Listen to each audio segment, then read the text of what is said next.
Saludamos a todos los hermanos que están conectados vía internet y vamos a estar compartiendo en esta noche, por supuesto, el estudio de la palabra de Dios. Estamos estudiando esta hermosa carta de Tesalonicenses.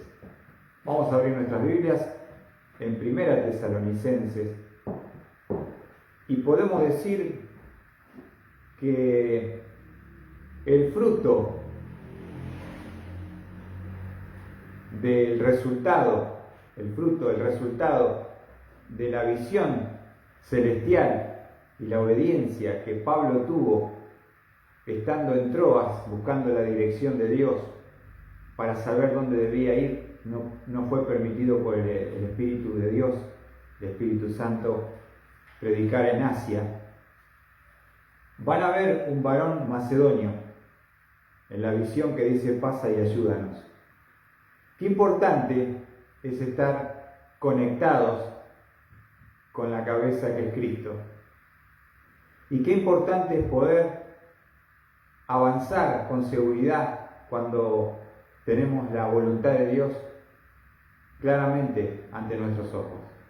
Y como resultado de esa obediencia van a llegar a Macedonia, a Filipo, van a predicarle a Lidia, van a llegar a la cárcel maltratados por la paliza que le pegaron con Silas, y allí en medio de la noche en la fría cárcel de Filipos podían cantar himnos, podían orar y los presos los oían, y allí se va a convertir el carcelero de Filipo. Cuando un terremoto poderoso sacudió los cimientos de la cárcel y las cadenas cayeron, y antes de quitarse la vida, Pablo le dice: no te hagas ningún mal, todos estamos aquí. Y ahí Pablo va a estar en la casa del carcelero, van a ser lavadas las heridas de Pablo y Silas, van a predicar a la familia, va a haber un bautismo y comienza allí una iglesia. Pero después van a venir a Tesalonicenses, este puerto importante, rico, y allí va a llegar Pablo con Silas o Silvano, recuerden, y van a traer a Timoteo, que ya lo han añadido al equipo, y van a ir directamente a la sinagoga a predicar por 3 días de reposo. 3 sábados allí van a estar predicando el día de reposo 3 semanas, y van a ser perseguidos, especialmente Pablo y Silas van a salir, tienen que salir perseguidos porque se dividió la sinagoga, y sabemos que esta patota que se armó los empezó a perseguir y tuvieron que huir a Berea. Y en Berea predicaron, allí en la sinagoga también, y mientras ellos estaban allí, la patota hizo 80 kilómetros para venir a perseguirlos, y van a tener, Pablo especialmente va a tener que abandonar ese lugar. Los hermanos lo van a embarcar rumbo a Atenas en un barco, y Timoteo le va a decir: Pablo, vuélvete a Tesalónica. Queda entonces Timoteo y queda Silas, se quedan en la región de Macedonia, y él se va a la provincia de Acaya. Y solo llega a Atenas sin resultado prácticamente, y después se instala en Corinto. Y mientras estaba empezando la iglesia allí, con la ayuda de Aquila y Priscila, van a volver después de algunos meses con noticias de los tesalonicenses que fueron pastoreados por Timoteo esos primeros meses, y trae buenas noticias. Y ahí va a ser enviada esta carta que tenemos como Primera Tesalonicenses, aproximadamente en el año 51 del primer siglo. Es la primera carta que escribe Pablo en el orden cronológico del Nuevo Testamento. Ahora, vamos a ver que Pablo es un siervo agradecido. Nos dice Timoteo capítulo 1 versículo 2: siempre damos gracias a Dios por todos vosotros, haciendo mención de vosotros en nuestras oraciones. teniendo presente sin cesar delante de nuestro Dios y Padre, y hay tres cosas: vuestra obra de fe, vuestro trabajo de amor y la firmeza de vuestra esperanza en nuestro Señor Jesucristo. Hay tres cosas que Pablo tiene y va a agradecer. Y vamos a verla en ese orden, en el versículo 3. Lo primero que dice Pablo es vuestra obra de fe. Ya hemos definido qué es la obra de fe. Es esa obra del acto inicial de la conversión, cuando ellos escucharon el Evangelio por la exposición de Pablo en la sinagoga de Tesalónica y se volvieron de los ídolos, dieron un giro de 180 grados, se volvieron a Dios, como nos dice en el versículo 9, repasémoslo. Pues ellos mismos cuentan acerca de nosotros, de la acogida que tuvimos por parte de vosotros y de cómo os convertisteis de los ídolos a Dios para servir al Dios vivo y verdadero. ¿Cómo os convertisteis de los ídolos a Dios? Esa palabra conversión significa volverse de a un volverse hacia. Hay un giro de 180 grados dándole la espalda y mirando, ahora dejando los ídolos atrás y mirando al Dios verdadero. Y nos habla de esa obra de fe inicial que comienza a dar sus frutos, porque esa fe salvadora es una fe que es viva y activa. Y podemos decir que Pablo, por medio de esta descripción, nos da y les da a ellos una seguridad de salvación. ¿Por qué? Porque hoy en día, en este siglo que vivimos, donde hay tanto evangelio, iglesias, mega iglesias y millones de evangélicos, pero no todos pueden decir, como dice Pablo de los tesalonicenses, fíjense, doy gracias a Dios, ¿por qué? Por vuestra obra de fe. Es esa actividad que se empieza a manifestar a partir y por la causa de Cristo. Cuando hay una fe verdadera, viva, es activa y eso se expresa mediante obras. Obras que son impulsadas por esa fe genuina. Muchas personas tienen una fe intelectual, pero no tienen una fe bíblica. Solamente son datos, son conocimientos intelectuales que uno tiene, historias que conoce de memoria, pero que verdaderamente no soy salvo. Porque la fe verdadera debe ser manifestada por medio de obras. Obras que dan testimonio de la fe genuina en Cristo Jesús. Por eso Jesús decía, por sus frutos los conoceréis.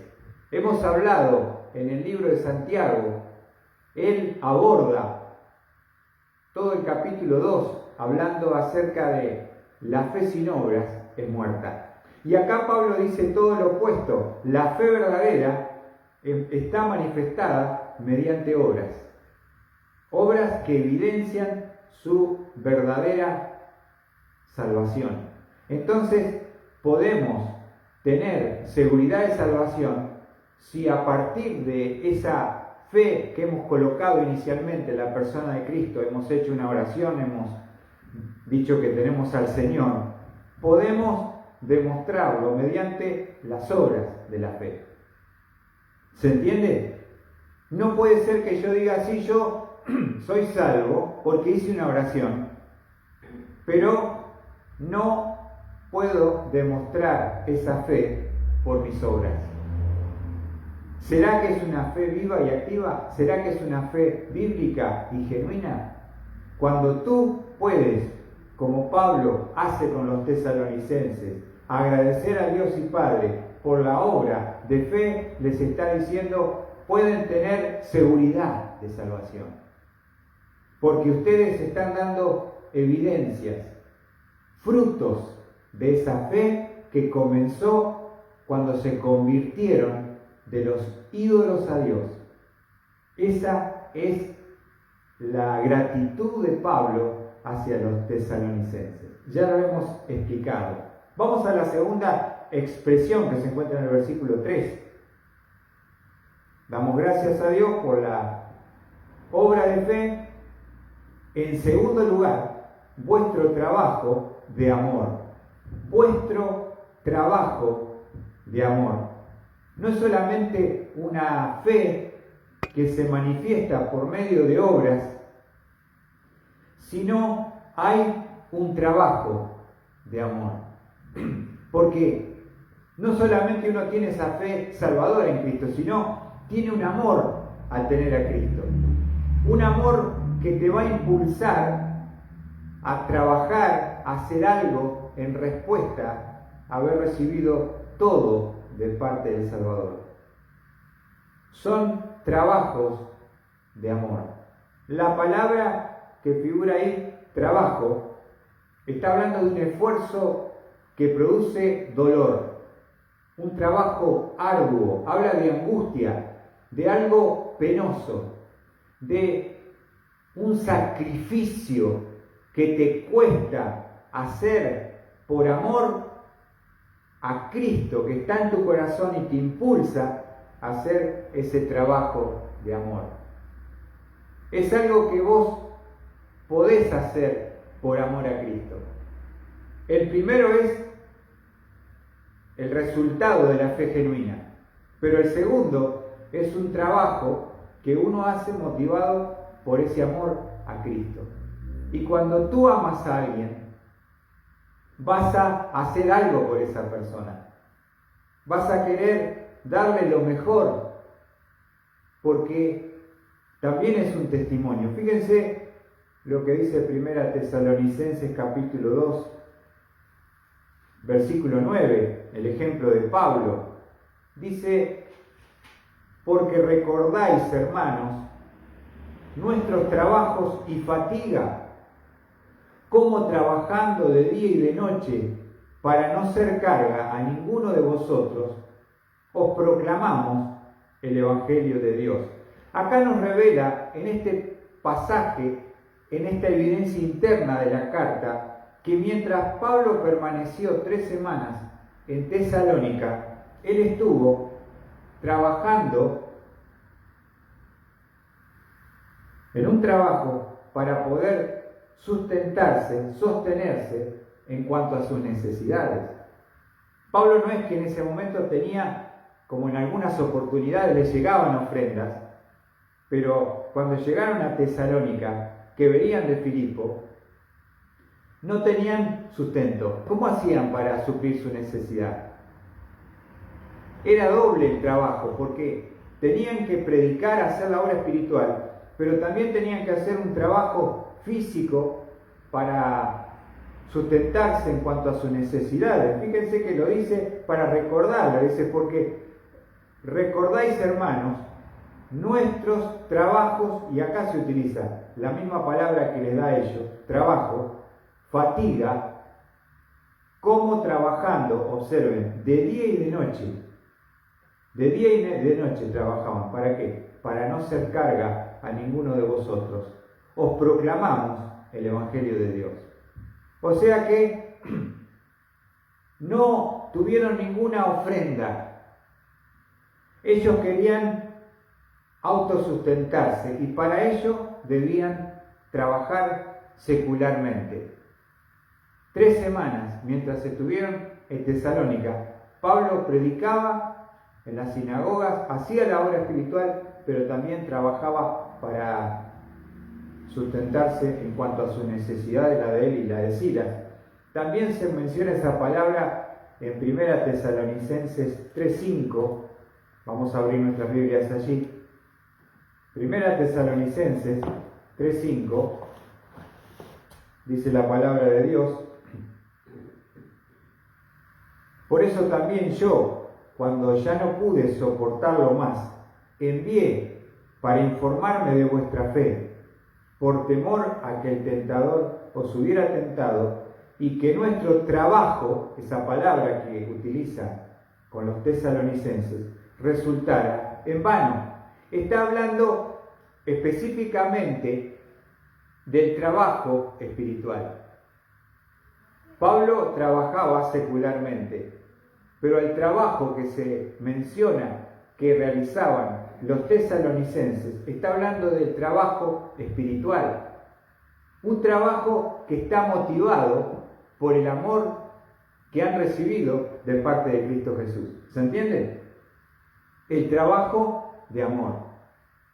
Y cuando tú amas a Cristo, vas a trabajar para Él, por Él, y la fuente, el motor que te impulse a ese trabajo que es doloroso, arduo, de angustia, de pena, de esfuerzo, de sacrificio, está motivado e impulsado por el amor de Cristo.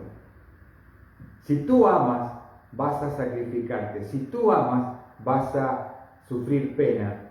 Si tú amas, vas a sacrificarte para servir a otros y que otros puedan conocer el amor de Jesús. Fíjense en 1 Corintios también se habla del trabajo de amor. Pablo también es un ejemplo y nos alienta y nos desafía a todos nosotros. 1 Corintios 15, versículo 58. Todo lo que se quiere edificar, todo lo que queremos hacer para Cristo requiere de un trabajo penoso, de angustia, de esfuerzo, de sacrificarnos, de ceder cosas por amor a Cristo. Y dice 1 Corintios capítulo 15, versículo 58. Por tanto, mis amados hermanos, estad firmes, constantes, abundando siempre en la obra del Señor, sabiendo que vuestro trabajo, es esa palabra, en el Señor, no es en vano. No importa que no seas reconocido en esta tierra, todo lo que hagas para Cristo no es inútil, no es estéril, no es sin fruto, porque un día Dios te lo va a recompensar, te lo va a reconocer, te lo va a premiar y te va a alabar delante del Padre por las obras de amor que hayas hecho para Él. ¿Qué te parece? ¿Qué mejor motivación podemos recibir de que si trabajamos para el Señor, motivados por el amor del Señor, el Señor nos va a recompensar? El Señor nos va a pagar. El Señor nos va a alabar. Y eso será glorioso. A veces uno está triste porque uno trabaja, porque uno ha hecho un esfuerzo, porque ha pagado un precio, porque ha derramado lágrimas, porque se ha enfermado, porque se quedó sin recursos, por amor a los escogidos de la obra, y nadie te reconoce. Y a veces nadie vuelve. Como aquellos 10 leprosos, ¿se acuerdan que el Señor sanó? Volvió aquel samaritano, dando gracias, postrándose delante del Señor. Y el ser humano es así. Somos así, somos ingratos. Somos de no agradecer y reconocer el esfuerzo y el sacrificio que otros han hecho para que nosotros estemos donde estamos. Ahora, es importante, ¿qué dice Pablo? Sabiendo, tenés que saberlo, guardarlo en tu mente, atesorarlo en tu corazón, ¿qué? Que vuestro trabajo en el Señor no es en vano. Dios tiene un banco celestial. Por eso Jesús dijo, haced tesoros en el cielo. Y cuando vayas al cielo, se verá tu cuenta. A ver cuánto mandaste para la eternidad. ¿Qué has hecho por amor a Jesús? Por amor a su nombre. ¿Qué has cedido? ¿Qué has dado? ¿Qué has sacrificado? ¿Qué lágrima has derramado por servir a otros? Y a veces uno se desanima, y a veces uno se enoja porque las personas no te reconocen, no valoran tu esfuerzo, pero tenés que entender que tu servicio es para Cristo y que a Él no se le escapa nada, que Él no se olvida de nada, que Él lo tiene anotado a tu cuenta en el banco celestial. Haced tesoros en el cielo, donde la polilla no te puede comer la mejor ropa, el orín no corrompe el hierro y ladrones no minan ni hurtan en los cielos. Nadie puede quitar tu tesoro. ¿Cómo estás con la cuenta celestial? ¿Cuánto estás mandando para el cielo, para cuando te toque entrar por los portales de esplendor y el Señor te reciba cara a cara? ¿Será que habrá algo que Él pueda reconocer de ti que has hecho para Él por amor? También se utiliza en 2 de Corintios, fíjense, lo utiliza Pablo, 2 de Corintios, capítulo 6, versículo 5. Podemos leer el 4 para poder entenderlo un poquito más. Dice Pablo, sino que en todo nos recomendamos a nosotros mismos como ministros de Dios, en mucha perseverancia, en aflicciones, en privaciones, en angustias, observad, en azotes, en cárceles, en tumultos, acá está la palabra, en trabajos, en desvelos, en ayunas. ¿Qué te parece? Trabajos. Esa es la lista de las marcas de un siervo. Todo siervo tiene un trabajo y ha hecho un esfuerzo, ha hecho un sacrificio, ha sufrido penas, ha tenido que esforzarse con dolor. Y los tesalonicenses, Pablo se los está reconociendo, el trabajo de amor. Qué lindo decir, yo te sirvo porque te amo, como dice el coro. Tú me has dado vida a mí. ¿Estás sirviendo a Cristo? ¿Estás haciendo algo para la gloria eterna? ¿O solamente es todo para este mundo, para esta tierra? Y todo va a quedar acá. Fíjense lo que dice 2 de Corintios, capítulo 11, versículo 23. Pablo está defendiendo su apostolado y dice el versículo 23. ¿Son servidores de Cristo? Hablo como si estuviera perdido, si hubiera perdido el juicio, yo más. En muchos más trabajos, en muchos más cárceles, en azotes sin número de veces, a menudo en peligro de muerte. Y ahí está dando las marcas de un verdadero apóstol. Y dice, ¿son servidores de Cristo? Hablo como si hubiera perdido el juicio, yo más. En muchos más trabajos. Ahí se menciona la palabra trabajo. Pero este trabajo no es secular. Este es un trabajo para el Señor, para la obra de Dios. Y eso es algo que Dios no olvida y que reconoce en los tesalonicenses. Hebreos 6:10, fíjense, este es uno de los versículos que más me animan después de haber estado y estoy en la obra de Dios tantos años. uno le ha tocado de todo pasar. Pero este versículo te anima, te sustenta y te alienta. Cuando hablamos anteriormente de que a veces las personas no te reconocen lo que has hecho, lo que has dado, lo que te has sacrificado por amor a Cristo. Dice Hebreos capítulo 6, versículo 10, porque Dios no es injusto como para olvidarse de vuestras obras y del amor que habéis mostrado hacia su nombre, habiendo servido y sirviendo aún a los santos. ¿Observaste lo que dice este texto? Dios no es injusto. Las personas sí lo son. Son injustas. Se olvidan de la obra que hiciste por amor, que le mostraste por amor a su nombre. Es lo que estaban haciendo los tesalonicenses, sirviendo en la obra de Dios por amor. Y él dice, Pablo, agradezco a Dios por el trabajo de amor. Qué hermoso es ese primer amor, cuando uno está dispuesto a hacer cualquier cosa que le pidan por amor a Jesús.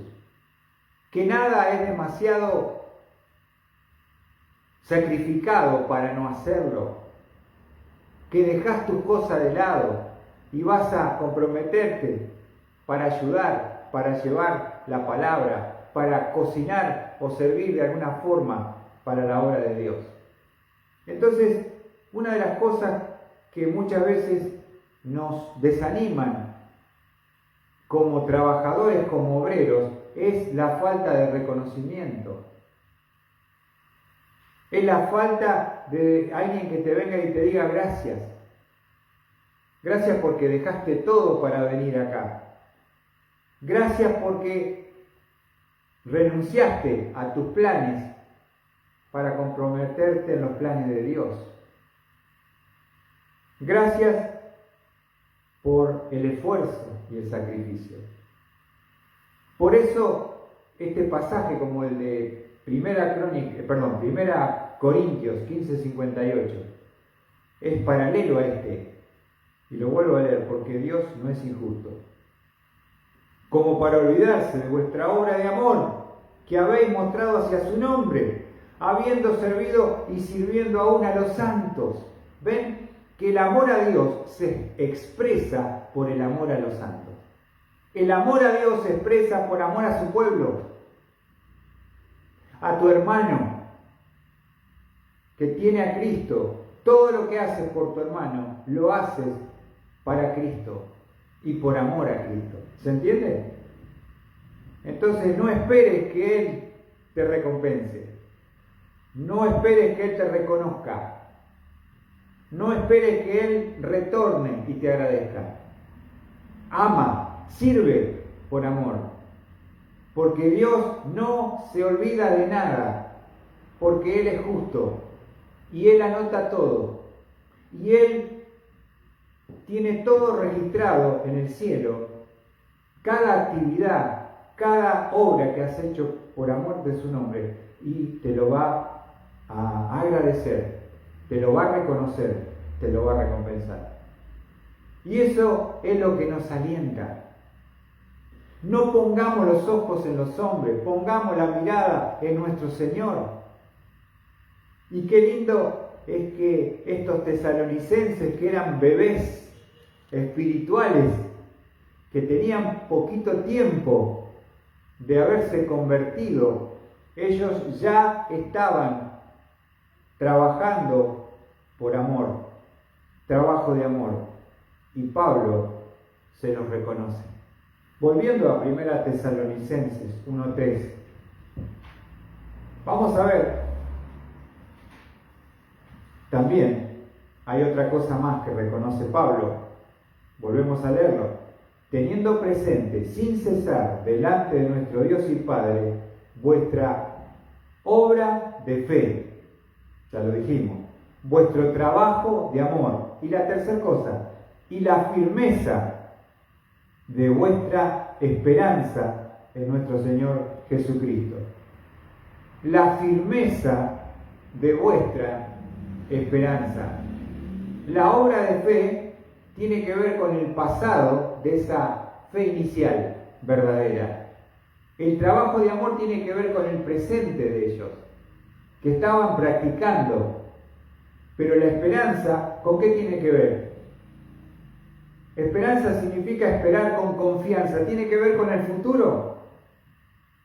Si tú no quieres desanimarte, decaer, desalentarte, debilitarte. Buenas noches. Allá tenemos la Joli.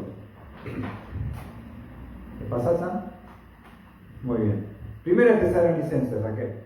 Primera Tesalonicenses, capítulo 1, versículo 3.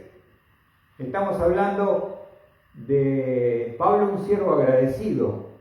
Agradece a Dios el Padre por la obra de fe, el pasado de su fe cuando se convirtieron, el presente, el trabajo de amor que estaban realizando para Cristo, pero también la firmeza de vuestra esperanza, porque dice, la firmeza de vuestra esperanza en nuestro Señor Jesucristo. Vamos a la tercera, que tiene que ver con el futuro. Ellos no solamente habían recibido el Evangelio, sino habían sido instruidos por Pablo con respecto a cosas que iban a suceder. Le iba a hablar de la tribulación, del anticristo, de todas las profecías de las cosas que iban a venir. Pablo tenía esa revelación de parte de Dios de lo que era ese misterio en el Antiguo Testamento que era la iglesia. Se corre el telón y Pablo puede ver la visión como Juan en la isla de Patmos y decirle a los tesalonicenses. Por eso es importante no solamente hablar de lo presente, sino hablar de lo futuro. Porque te pregunto, si tú le quitas la esperanza a una persona, ¿cómo se queda esa persona? Sin motivación, sin ganas, sin fuerza, deprimido. ¿Tú sabes la fuerza que tiene esperar algo? Esperarlo con firmeza, tomarlo en serio y saber que es verdad. Es lo que te va a sostener hoy en el presente. Tu esperanza del futuro. ¿Y ellos cómo estaban con respecto a su esperanza? Firmeza en vuestra esperanza. La palabra firmeza es resistencia, aguante en esa esperanza. Estaban esperando con confianza que, fíjense, la firmeza de vuestra esperanza, ¿en quién estaba puesta la esperanza? En nuestro Señor Jesucristo. Firmeza de vuestra esperanza, está hablando del futuro, ¿en quién? En la persona del Señor Jesucristo. Cristo era la fuente de su esperanza. ¿Viste que dice el refrán que dice? Que la esperanza es lo último que se pierde. Cuando tú pierdes la esperanza, ya no tienes el motor que te impulse a seguir adelante, te llevas por la realidad, por la lógica, y el tiempo va destruyendo tu vida. ¿Sabes todo lo que supera esas cosas, esos obstáculos, que todos los tenemos? Es perder la esperanza. Ya va a salir, ya vas a volar, ya vas a llegar a lo que vos estás esperando. Esperanza. Necesitamos. La esperanza te da impulso, te da fuerza, te da valor, te da motivación. No deja que tú bajes los brazos, porque a veces las cosas no son fáciles.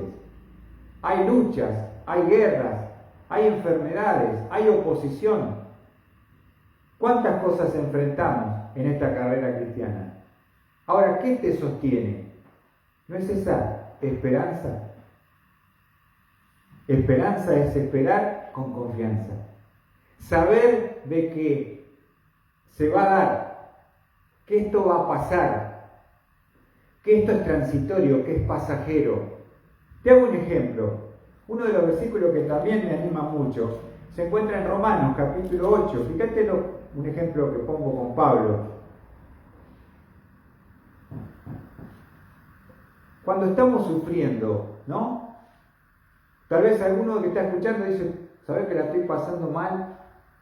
Económicamente, mentalmente, emocionalmente, de salud, no tengo trabajo, estoy en la lona. ¿Cuál es nuestro antídoto, por decirlo de alguna manera, contra la realidad? La esperanza. La esperanza mía. Fíjate, vamos a Romanos capítulo 8, versículo 18. ¿Qué dice Pablo? Pues considero que los sufrimientos de este tiempo, o sea, eran reales, eran verdaderos, eran presentes, no son dignos de ser comparados, fíjate con qué, con la gloria que nos ha de ser revelada. Dice Pablo, este sufrimiento presente no se compara con la gloria futura. Se minimiza el sufrimiento, se minimiza el tiempo cuando lo comparás con la eternidad. ¿Entendés? ¿Y qué es lo que hace la diferencia? No es el conocimiento que es importante, es la esperanza que tú tengas en ese conocimiento, en esas verdades, en ese Cristo en el que tú crees. Es un Cristo que produce, que genera esperanza. Esperanza. Esperar con confianza. Entonces, volviendo a Tesalonicenses, es lindo ver en este pasaje que esa esperanza que ellos estaban con toda firmeza aferrados, estaban resistiendo con aguante, con firmeza la esperanza. La fuente de la esperanza, ¿quién es? Es nuestro Señor Jesucristo. La fuente de su esperanza era, en este contexto, la persona de Cristo. La persona de Cristo. Para que tú puedas tener esperanza en la persona de Cristo, debes conocer a Cristo. A veces, ¿cómo es tu Cristo? Cada uno de nosotros creemos en el mismo Dios, pero no todos tenemos el mismo conocimiento del Dios que tenemos. ¿Se entiende? Sí creemos en el mismo, pero no todos tenemos el mismo conocimiento. ¿Cuánto conoces de tu Cristo? Ahora, yo quiero decirte algo, que ellos lo acaban de conocer, y dice la palabra al Señor Jesucristo. Ahora vamos a hablar un poquito de eso. Ellos conocían a Jehová, Elohim, Adonai, pero no sabían que Jesús, en primer lugar, era el Mesías, el ungido, y que Jesús era Dios. Impresionante. Estos judíos tesalónicos, de tesalonicenses, recién habían creído por fe en la persona de Cristo, que es Señor, y la palabra que usa ahí es muy importante, es la palabra ¿cuál? Volviendo, 1 Tesalonicenses 1:3, la firmeza de vuestra esperanza en nuestro Señor. Paramos ahí. Señores curios. Lo primero que te tengo que decir sobre lo que significa que Jesús es Señor, está hablando de que Jesús era autoridad suprema del universo. Y cuando tú utilizas un nombre y tú entiendes lo que estás diciendo, ¿cómo no te va a dar esperanza la incertidumbre que puedas estar pasando si tú sabes que Él es Señor? Que Él es la autoridad suprema. ¿De dónde? ¿De la tierra? No. ¿Del cielo? No. Del universo. Él está en algún lugar sentado en este mismo instante, reinando, soberano, autoridad suprema sobre todo el universo creado por su mano. Ahora tal vez tú estás desesperado, ahogado, hundiéndote porque has perdido el concepto de quién es Jesús. Jesús es ¿quién? Curios, la autoridad suprema. Te quiero mostrar un texto maravilloso, porque acá es donde nosotros tenemos que, lo que creemos de Él, el conocimiento es lo que nos va a dar la confianza. Fíjate lo que decía Daniel, el profeta Daniel, capítulo 4, versículo 3. A veces tenemos mucho conocimiento del dólar, del plazo fijo, de las votaciones, pero no tenemos mucho conocimiento de quién es Jesús. ¿Viste? Y ahí está la diferencia. Estás con tu mente consumiendo cosas que no generan esperanza, desaliento, desánimo, desesperanza. Fíjate lo que dice Daniel capítulo 4, versículo 3. Dice Daniel: cuán grandes son sus señales y cuán poderosas sus maravillas. Su reino es un reino eterno y su dominio de generación en generación. ¿Escuchaste bien? ¿Cómo es el reino? Soberano. El reino es un reino. ¿Cuándo empezó? No sabemos. ¿Cuándo termina? Nunca. No es el próximo presidente, vamos a ver cómo nos va a ir. La gente está amargada, desesperada, poniendo en un voto, en una persona, su confianza. El pueblo de Dios está quejándose y viendo quién lo va a salvar. El que te va a sustentar en todos los tiempos.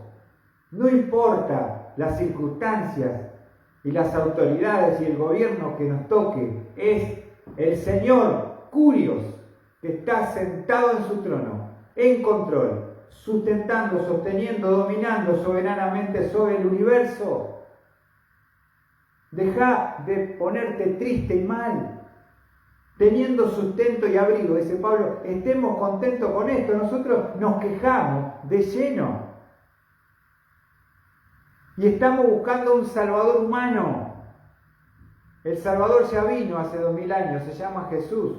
Nos salvó de nuestros pecados, pero sigue siendo Señor, Curios, el que está, dice Daniel, y su dominio de generación en generación. Observá, ¿querés un testimonio de un hombre que dominó el mundo y terminó como un burro comiendo pasto por 7 años? Se llamaba Nabucodonosor.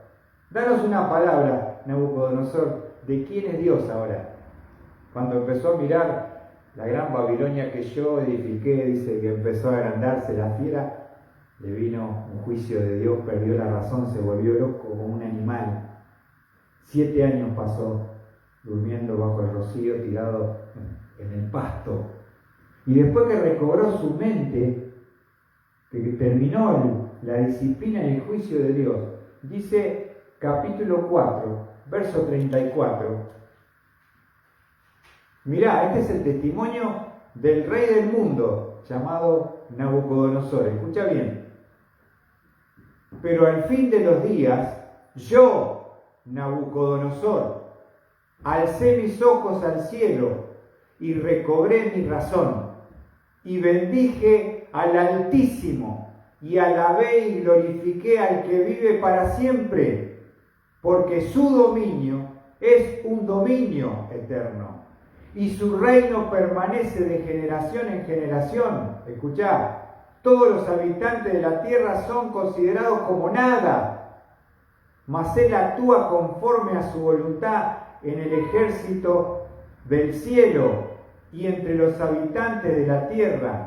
Nadie puede detener su mano ni decirle: ¿qué has hecho? Él, que era el rey del mundo, no pudo detener la mano y el designio de Dios sobre su vida. Él, que era el que dominaba todo en la tierra, fue humillado por el que domina desde la eternidad en los cielos. ¿Te diste cuenta? Es magnífico este versículo. Medítalo. ¿Es Jesús tu Señor? ¿Estás temblando por la situación? ¿Estás perdiendo la imagen de quién es el Dios en el cual tú crees?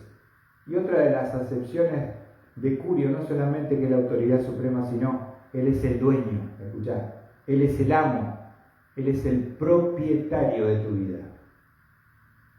Si tú dices Señor, está diciendo: Señor, tú eres mi dueño, tú eres mi amo, yo reconozco que tú eres mi propietario. Escuchá, Él tiene no solamente control sobre el universo, potestad sobre mi vida. Y muchas veces uno no está luchando y la pasa mal porque no está reconociendo quién es el dueño. Quiero decirte cómo te compró Jesús. Te sacó del mercado de esclavitud. Y mirá lo que dice 1 Pedro 1:18. Búsquenlo. 1 Pedro. Vamos a 1:18. ¿Vos sabías que sos un esclavo que ha sido comprado por precio? ¿Tú sabes que Dios te sacó del mercado de esclavitud? Cuando estabas encadenado a tu pecado y azotado por el diablo como tu padre, fue Cristo. Y levantó la mano y pagó el alto precio. Mirá lo que dice 1 Pedro 1:18. Sabiendo que no fuisteis redimidos de vuestra vana manera de vivir, heredada de vuestros padres, con cosas perecederas como oro o plata. No se usó plata para tu compra, sino con sangre preciosa, como de un cordero sin tacha y sin mancha, la sangre de Cristo. Ahí está. Tú has sido comprado, yo he sido comprado. Por eso Él merece ser Señor. Entonces, muchas veces hay creyentes enojados que dicen: ¿por qué me pasa esto a mí? ¿Por qué Dios permite esto en mi vida? Yo te pregunto, ¿por qué no? ¿Quién sos para no merecer lo que tu dueño, amo, propietario y Señor ha determinado que tengas que pasar? Cuando uno entiende que Él es Señor y dice: Señor, ahí hay que aplicar para que tu esperanza esté firmemente en la persona de Jesús, sabiendo quién es Él. Te tiene que afectar tu presente, el conocimiento de tu futuro. Si no, no sirve para nada. Hay una enfermedad, hay una pérdida, hay algo que te está quebrantando el corazón. Cuando Job lo perdió todo, Job reconoció: el Señor dio, dueño, amo, propietario. El Señor, quitó. Sea el nombre del Señor, de Jehová bendito. Cuando uno tiene clara la teología, quién es Él, tiene que cambiar la actitud. La actitud que tiene un siervo, de agachar la cabeza, de aceptar lo que el dueño, el propietario, el amo, ha determinado para tu vida. Como dijo Nabucodonosor: ¿quién puede detener su mano? O decirle: ¿qué haces? ¿Qué haces, Dios? Hacelo, Dios, tú eres mi Dios, tú eres mi amo. Y otra cosa importante: autoridad suprema, control del universo, dueño, amo, propietario, tiene potestad sobre mi vida. Fíjate Efesios 6. En la época que Pablo escribe en el Nuevo Testamento, existía la esclavitud. Hoy también, ¿eh? Había esclavos. Ahora, tanto el que era esclavo como el que era dueño o amo, tenían que entender una cosa. Efesios 6, versículo 5, dice Pablo: siervos, esclavos, obedeced a vuestros amos en la tierra, con temor y temblor, con la sinceridad de vuestro corazón. Escuchad, como a Cristo. Siervo, hoy sería empleado, obedeced a vuestro supervisor con temor y temblor, con la sinceridad de vuestro corazón. Escuchad, no como a la persona que está arriba, como a Cristo. Imagínate que es Cristo el que te manda. No para ser visto como los que quieren agradar a los hombres, sino como siervos de Cristo, haciendo de corazón la voluntad de Dios, no con mala gana, no con mala cara, no bufando y quejándote, hacelo de corazón para Cristo. Observa el versículo 7. Servid de buena voluntad, como al Señor, y no a los hombres. ¿Observaste bien? Obedece con corazón de buena voluntad. Anótatelo. ¿Cómo sos como empleado? Versículo 8. Te quiero motivar, sabiendo que cualquier cosa buena que cada uno haga, esto recibirá del Señor, sea siervo o sea libre. Si seas esclavo o seas libre, si tú te sometes al curio Señor de tu vida, vas a ser un siervo en la tierra, un empleado obediente, de buena voluntad, de buena actitud, de buen corazón, porque vos no lo haces para hacerlo para Cristo. Entonces, cada vez que te levantás a las 8:30, más o menos, que suena el despertador 5 veces y decís, no, me quedo un ratito más, Cristo me está esperando. Cristo me está esperando para ir a servirle. Yo represento a Cristo.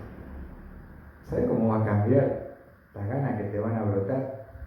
¿Y sabes qué? Te va a pagar, ¿sabes por qué? No porque estuviste en el África sirviendo como misionero, porque estuviste como empleado, siendo fiel, de corazón, con sinceridad, respetando la autoridad, y lo hiciste para Cristo. Nosotros no creemos lo que leemos, por eso vivimos como vivimos.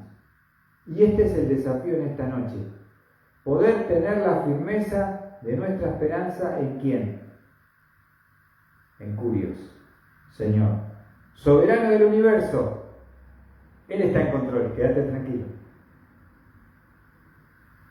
Él sigue estando en el trono, dice, ¿no? ¿Sigue estando o se bajó? ¿O lo destituyeron? Él sigue siendo Señor. Y Él también, hemos visto que Él es el dueño, el amo, el propietario de tu vida. Él merece ser servido. Te regalo para terminar Juan 12:26.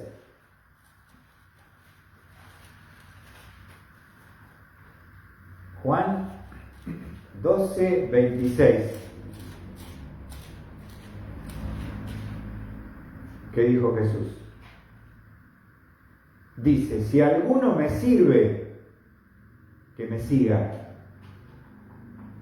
Y donde yo estoy, allí también estará mi servidor. Si alguno me sirve, que me siga. Y donde yo estoy, allí también estará mi servidor. Y si alguno me sirve, el Padre lo honrará. ¿Escuchaste bien? Tenemos que bajar la cabeza.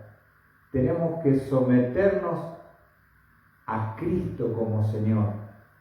Que Él, lo que haya determinado, yo lo pueda aceptar. Aunque sea doloroso, traumático, aunque no lo entienda, decir, Jehová dio, Jehová quitó.